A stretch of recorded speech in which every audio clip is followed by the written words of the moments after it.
Meus caros padres, é uma satisfação me encontrar novamente com vocês nessa oportunidade do retiro do clero, pelo menos uma parte do clero. E é sempre uma graça de Deus na vida da gente, um retiro, porque é uma oportunidade de verdade para escutar o Senhor. A Escritura diz, e a gente escuta, a gente lê com tanto costume que nem presta atenção. A palavra do Senhor foi dirigida a Jeremias. A palavra do Senhor foi dirigida a João Batista no deserto. E é impressionante isso se a gente olhar direitinho. O Senhor nos fala. O Senhor nos fala. Não falou só no passado, fala hoje. Fala hoje. O retiro que eu preguei para vocês, da vez passada, foi sobre os encontros de Jesus. Eu sempre gosto de pregar retiro assim, lendo a palavra de Deus. Eu tenho medo de pregar retiro de outro jeito, porque a palavra de Deus é viva. Eu creio nisso profundamente. A palavra de Deus, ela foi inspirada pelo Espírito de Cristo, do Gênesis ao Apocalipse, ela fala de Cristo, e ela inspira o Espírito de Cristo em nós. Ela não só é inspirada, mas ela inspira, é uma palavra viva. Quando a gente se aproxima da palavra de Deus, como ela é de verdade, como palavra de Deus, aquela palavra realmente nos dá o coração de Deus. Deus nos fala. Deus não falou antigamente mais do que fala hoje. De jeito nenhum. Se eu abrir a Escritura como um texto velho, eu encontro um texto velho. E posso ser doutor em texto velho, em texto antigo. Mas se eu me aproximar da Sagrada Escritura, tirando as sandálias dos pés, eu encontrarei ali o Deus vivo. Eu encontrarei ali Jesus Cristo do Gênesis ao Apocalipse. Porque é o único tema que a Escritura tem, Jesus nosso Senhor. Direto ou indiretamente, nas lágrimas do povo de Israel, nas aventuras dos homens, das mulheres da Bíblia, em tudo. E é interessante que a igreja sempre viu assim. Os místicos sempre viram assim. A liturgia vê assim. A liturgia faz, no bom sentido, misérias com a palavra de Deus, porque ela relê no Espírito. Relê no Espírito. Então, de modo algum, uma leitura meramente seca, literal, pretensamente científica, me dá a palavra de Deus. A palavra de Deus não foi feita para ser aproximada cientificamente. Os métodos científicos têm valor, claro que tem. Ajuda-me, porque aquela palavra de Deus, ela reveste uma forma humana. E é bonito, é importante eu entender como ela humanamente se formou. Mas se eu ficar só nisso, perdi de vista o todo. O todo. Porque entender como ela humanamente se formou, sem perder nunca aquilo que ela é, uma palavra que não vem deste mundo. É como Jesus, interessante que o próprio Concílio Vaticano II faz a analogia, né? Como o Verbo encarnado, o Verbo eterno do Pai, Deus igual ao Pai e ao Espírito, assumiu a natureza humana, viveu como homem, cresceu como homem, falou palavras humanas, do mesmo modo a palavra de Deus, que é palavra divina, tem um formato humano. Então, por isso nós vamos tomar novamente a Sagrada Escritura, né? E tenho certeza, o que eu falar aqui vem de Deus. Não porque sou eu quem está falando, mas porque Deus não deixaria de jeito nenhum sem uma palavra, um presbitério de uma igreja local, uma igreja particular que se reúne para rezar e para escutá-lo. Deus não deixaria vocês sem uma palavra, isso eu tenho certeza. E o que é bonito, eu sempre digo isso, porque estou convencido disto, o que eu digo, todo mundo vai escutar a mesma coisa. Mas o que o Senhor, através das minhas palavras, vai dizer a vocês, a cada um, aí é entre ele e vocês. Eu só peço isso. Tenham coragem de escutar o Senhor. Criem no coração um espaço de pobreza, de silêncio, para escutar o Senhor. Às vezes, eu me lembro, quando eu digo isso, eu me lembro das procissões lá na minha diocese, a Mata Sul, pernambucana, o povo é muito frio, frio que dói na alma. Ali tem que ter coragem para trabalhar ali e evangelizar ali. Pois bem, mas às vezes eu vejo, na procissão, por exemplo, de Nossa Senhora da Conceição, a procissão vai passando, uns estão no bar e no bar continua, estão sentados assim na mesa, na calçada e continuam ali sentado bebendo, até de costa para a procissão, não estão nem aí. Outros, gente muito simples, a gente vê com um olhar tão bonito para Nossa Senhora. Estende assim as mãos. Talvez até a gente diga, mas meu Deus, como é ingênuo. Não é ingênuo. Como vê o que é invisível aos olhos? Como vê a presença de Deus? Isso sim. Eles veem a presença de Deus. Eles veem o que é invisível para o soberbo, o que é invisível para o ímpio, o que é o invisível para o descuidado. Então, queira Deus que vocês possam ver e ouvir o Senhor nesses dias. Que vocês criem um ambiente, não é? Com um coração pobre, disponível, silencioso para escutar o Senhor. Santo Agostinho, comentando a primeira carta de São João, ele diz uma palavra que calha bem aqui sobre isto. Ele diz, o som das palavras, no caso aqui as minhas palavras, o som das palavras atinge os vossos ouvidos. O Mestre está dentro de vós. Quem vai fazer vocês escutar a palavra que precisa não sou eu, é um outro. Será que todos vós não ouvistes este sermão? Quantos vão sair daqui sem ter aprendido nada? Porquanto depende de mim, falei a todos. Mas aqueles aos quais esta unção, que é o Espírito, não fala interiormente, aqueles que não são instruídos no seu íntimo pelo Espírito Santo, vão-se daqui sem nenhum fruto. Os ensinamentos exteriores são uma ajuda, um convite a prestar atenção, mas a cátedra daquele que instrui os corações está nos céus. Se aquele que vos criou, resgatou, chamou, ele que fala do seu Espírito Santo habita em vós, se ele não vos fala interiormente, as nossas palavras ressoam em vão. Então que nosso Senhor lhes dê a graça e a mim também, viu? Porque não tem retiro que eu prego que eu não faça também. Nos dê a graça de escutá-lo. E o que eu pensei para vocês foi meditar no caminho de nosso pai Abraão. Abraão é mais do que uma pessoa. Hoje, pelos estudos, a gente sabe que historicamente não sabe quase nada, não sabe nada de Abraão, não sabe quase nada. Não se sabe... classicamente se coloca Abraão no século XIX a.C., mas o pessoal, a exegeta discute tanta coisa, a arqueologia diz tanta coisa que a gente não sabe mais. O que a gente sabe é que Abraão está na origem desse caminho de fé com o Senhor. É nosso pai, é nosso pai. Abraão, nosso pai. A gente pode dizer isso como judeus. Abraão, nosso pai. O que a gente sabe é que as tradições guardadas como um relicário, guardadas sobre Abraão, mostra o modelo do homem de fé, o modelo do homem que caminha com o Senhor. Então, Abraão, no século XIX a.C., a gente no século XXI depois de Cristo. Deus não muda. E como levou Abraão, nos leva. Então vamos acompanhá-lo.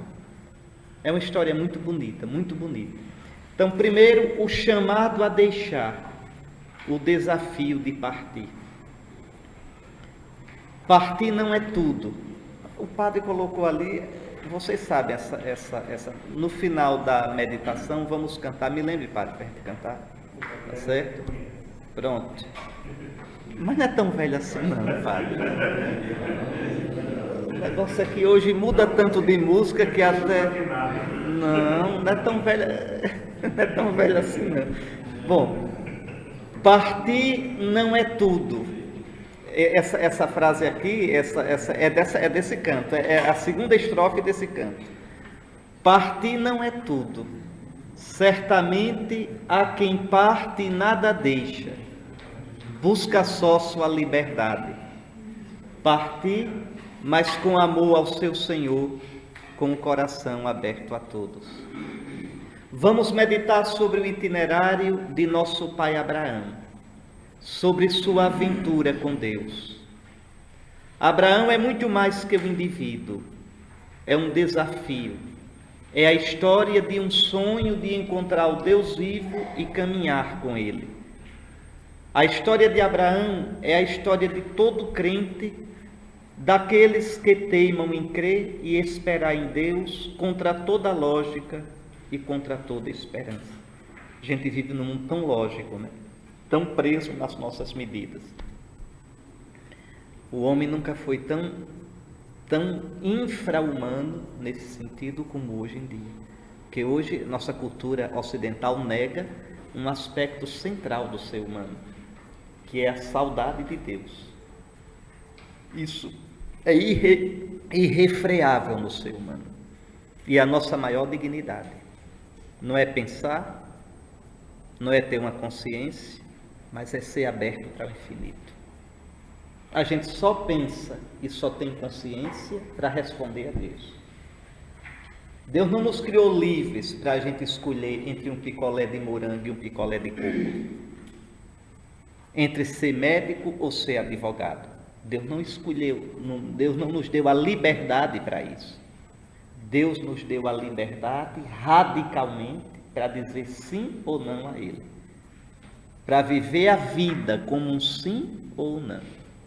As outras liberdadezinhas nossas estão dentro desta liberdade, dessa escolha fundamental. E por isso mesmo não existe, olhando direitinho, escolha neutra na nossa vida. Em cada escolha eu vou dizendo um sim ou um não ao Senhor. Pois bem, o nosso mundo atual conseguiu, num processo que começa lá pelo segunda metade do século XIII já até hoje, entrar a sociedade ocidental num imanentismo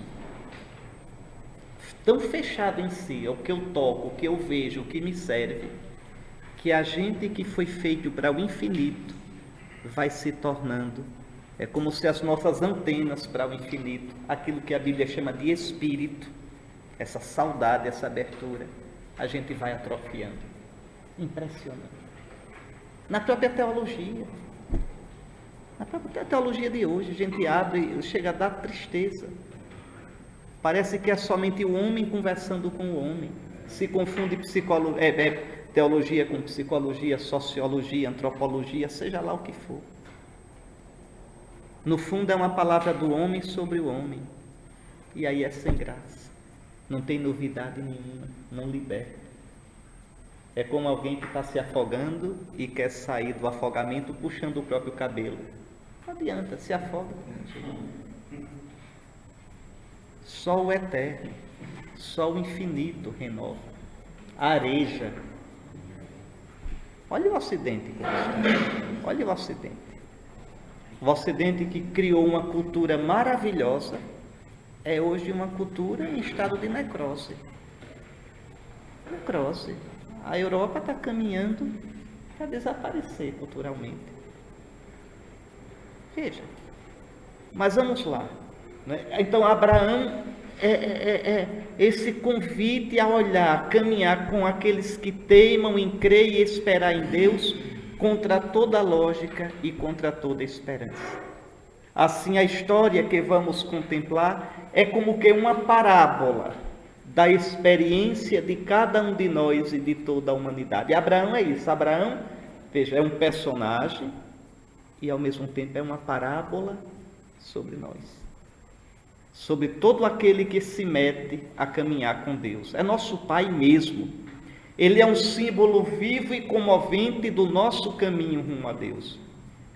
Seguindo seus passos tão concretos e aparentemente banais, aprenderemos como Deus age e como devemos reagir, para que nossa história, miúda como a de Abraão, torne-se história santa, história plena de significado celeste e sentido divino, história de salvação. Disso depende o êxito ou o fracasso da nossa vida, do nosso caminho com Deus e para Deus.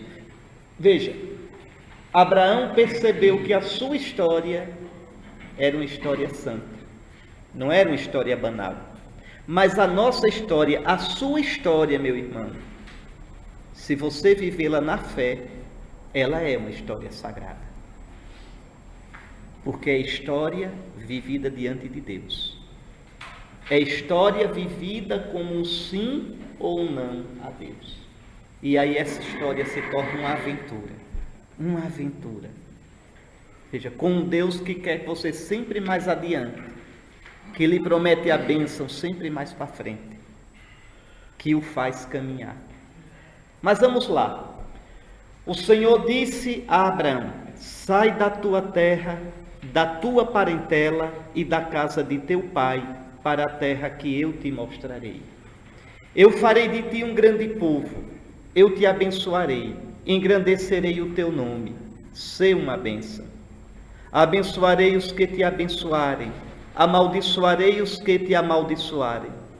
Por ti serão benditos todos os clãs da terra. Como em toda a Sagrada Escritura, também aqui é o Senhor quem fala, quem toma a iniciativa. Ele invade, ele entra. O Senhor disse a Abraão. Como foi, a gente não sabe. Mas Deus invadiu, sem pedir licença, a vida de Abraão. Não fostes vós que me escolhestes, eu vos escolhi, para que deis muito fruto e o vosso fruto permaneça. O Senhor fala, dirige sua palavra ao coração de Abraão, como um dia dirigiu ao nosso coração. Isso acontece de um modo misterioso, inexplicável, até mesmo para nós. Não sabemos direito quando nem como foi, onde estávamos. Somente sabemos que Ele chamou, que nosso coração, de um modo inequívoco, escutou seu chamado, constante, teimoso, inquietante, suave e forte, que não nos deixou sossegados enquanto não dissemos sim. O próprio fato de Deus nos dirigir a palavra revela que Ele nos conhece, preocupa-se conosco, que somos significativos para Ele. Não somos um nada insignificante, somos conhecidos e amados. Nossa existência tem um propósito. Antes mesmo de te formar no ventre materno, eu te conheci. Antes que saísses do seio, eu te consagrei. Ao nos dirigir a palavra, meus irmãos, Deus se faz próximo de nós. Vem ao nosso encontro, enchendo nossa vida de um novo sentido. Porque, como eu digo, isso é um fato impressionante. A minha vida passa a ser vida com Deus. Vida com Deus. Não é vida vivida simplesmente eu comigo mesmo, eu com minha vontade, eu com meus planos, eu na minha medida. Não. A experiência fundamental do crente é essa, né? É viver diante de Deus. O crente é aquele que não tem a si próprio como medida, não tem a si próprio como referência, não tem a si próprio como critério. Senhor. Santa Teresa d'Ávila resume isso num verso: vossa sou, para vós nasci, que quereis fazer de mim? Repare que três versos danados. Sou vossa, então não me pertenço. Eu nasci para vós, então a tensão da minha vida, o sentido da minha vida não está em mim. Não está em mim. Eu não serei quem sou, somente presa em mim. Sou vossa, para vós nasci. E então, que quereis de mim? Minha vida é disponibilidade ao vosso serviço. É o contrário do nosso instinto. A vida é minha, eu faço como eu quero, eu tenho o direito de ser feliz. Isso é o que grita o velho Adão. Isso é o que, para pegar a segunda leitura de domingo, isso é o que grita o Adão da terra. Isso grita, para usar a terminologia de São Paulo, o homem carnal, que é o homem no pecado, mas isso também grita o homem psíquico, que é o homem somente no nível da razão. O homem psíquico grita isso. Não é? A vida é minha, eu tenho direito de ser feliz, eu faço como eu quero, eu sei o que é o melhor para mim. Mas o homem que é conduzido pelo Espírito, o homem espirituado, veja, o homem espiritual, ele diz como Santa Teresa, a vida dele é vida aberta, a vida dele é vida em diálogo. Ele deixa, então a palavra de Deus o invade, e como é Dabá, veja, não é só um sopro, mas Deus diz e tudo foi criado. O Salmo diz, pela palavra do Senhor os céus foram criados, e as estrelas pelo sopro dos seus lábios. É uma palavra que faz acontecer. Então, quando Deus muda o nome de alguém, quando Deus chama, aquele chamado não é como uma voz minha que vocês estão ouvindo. Aquele chamado marca a pessoa para sempre. A pessoa pode dizer sim ou não, mas coitado, né? No sentido mesmo da palavra original, está ferrado, está com a ferradura de Deus em si, no seu coração, separado para mim, né? Como São Paulo vai dizer, separado para o Evangelho de Deus. Então, Abraão faz essa experiência.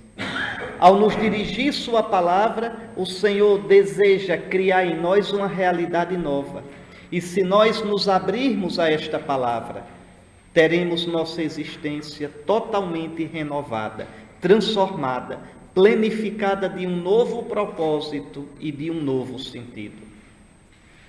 É tão triste quando a gente vê, e a gente vê hoje na igreja isso, às vezes padres religiosos, depois de pouco tempo de ordenado, já sem brilho na sua vocação, desestimulado. O que faltou aí? Esse encontro com o Senhor. E faltou alimentar, porque isso aqui até o último dia da vida.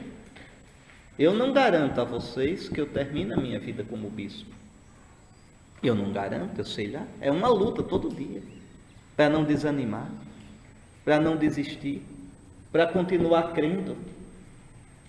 Não é uma coisa garantida. Ninguém tem um diploma. Vocês podem ter uma lembrança de batismo, de crisma, de primeira comunhão, mas diploma de cristão? Isso é uma guerra de foice, como no Nordeste, e a vida toda. A vida toda. Diante de Deus a gente é peregrino. Quem pode aqui se levantar e garantir, eu vou perseverar até o fim? Eu já vi tanto padre bom, que de uma hora para outra, do nada desiste.